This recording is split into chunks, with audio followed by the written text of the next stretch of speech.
Yes. Do you have to change your way of acting for television or film compared to theatre? Is there an actual sort of conscious method change? I don't know how conscious it is. I think it's. I think because the space is so intimate here, it's quite similar actually to film. And to a camera. yes, exactly. And when we got into the space initially, it was like, oh my gosh, this is it. We're literally on top of you. So I'd been rehearsing quite sort of loud and big, and then sort of had to pare it all down again. I think we all did, didn't we? Really. So yes, it wasn't too different actually in the end. So volume-wise, the way you speak and everything, is that the same as you do with the camera? No. It's a lot louder, surely. Yes, I think it is, because you've got to fill the room a bit more. Yeah. Whereas the camera sort of tends to come to you a bit more, and do close-ups and stuff. So yeah. What do you prefer as an actor? Oh, I love this actually. This is the first, because it's like a sort of mixture between the two. It's sort of like a filmic theatre. So now I'm laughing at something. Oh, is that good? Before I might have said film, but now actually I think this is great. I was going to say something really cheesy, which is why I was laughing. Yeah. But, for me, I suppose the only way that I can word it is that acting in film and TV feels more real, because you're very often, like we would be in a more of a real motel room, that kind of thing, or if you're on the beach, you're on the beach, that kind of thing. Yeah. But wait for it. Acting on stage feels more pure. The audience, don't you? Yeah. Feedback. Yeah. Exactly. Which you don't get with film. Yeah, because and you just go through from start to finish. Retakes all the time. Yeah, exactly. Exactly. Yeah. No retakes. Yeah. How have you found dealing with the liveness, like the things going wrong, tape player, or a sound cue going astray? How's that been in comparison to? I keep you on your toes. Yeah. The dialogue's so fast, the exchange of dialogue is written so fast, that if we find one of us is starting to say the wrong line, you just have to keep talking, and then eventually you'll get back onto the. Yeah. We've all done that quite a lot. We all said pretty much the safety words are what? Yeah. Where? What? Where? Why?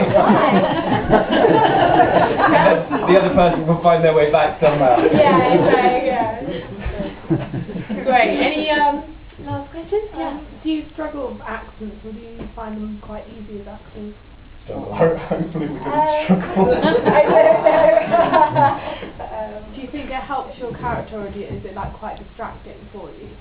I find it helps, definitely. I don't know about you. What, liberating? Having an accent helps the character, because I feel it's quite written in quite an American way. Like the rhythm, I feel is quite American. Because a lot of people did ask, why didn't you do it in English in your own accent?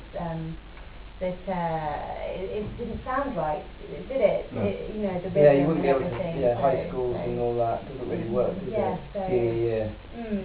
Oh yeah, director and studio. Yeah, we thought about it. It's quite liberating as well. We were all saying that acting, because it's the first time we've all done American, is it? Yeah. So, and we were all saying that it's quite liberating, because you sort of suddenly find yourself, you can gesticulate in ways which you wouldn't do talking in a British accent. So it is quite freeing. Yeah. Great. Maybe one or two last questions. How do you maintain such a high level of energy throughout play? Beer.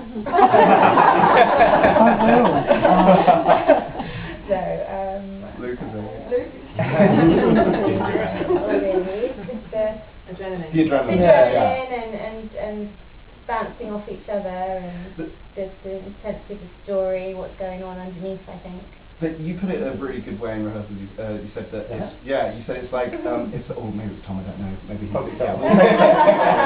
basically it's like a balloon, and the minute that you let the air out, it was you. And it's like you've just got to rapidly puncture that, because the minute that you let the air out, you can feel it. In a play like this, where the exchanges are so rapid and the story moves so fast and twists and turns, it's like, if you drop the ball for a minute, then you can just feel it plummet. So if that happens, which it has, in fairness, we have to scramble to get it back. Back quickly. Puncture repair kit. Yeah. Brilliant. Great. Well, it's left with a final question. I think I wonder if you feel quite tired at the end of it, because you go through quite a wide range of emotions, and you must have to sort of dig deep to pull it out to do such a brilliant job of making it brilliant. Oh, that's very kind. Yes, we do feel tired, I think. I find the most tiring thing is covering up the emotions, you know, all the different ones, you know, trying to be okay as Amy and, you know, the strong one. But yes.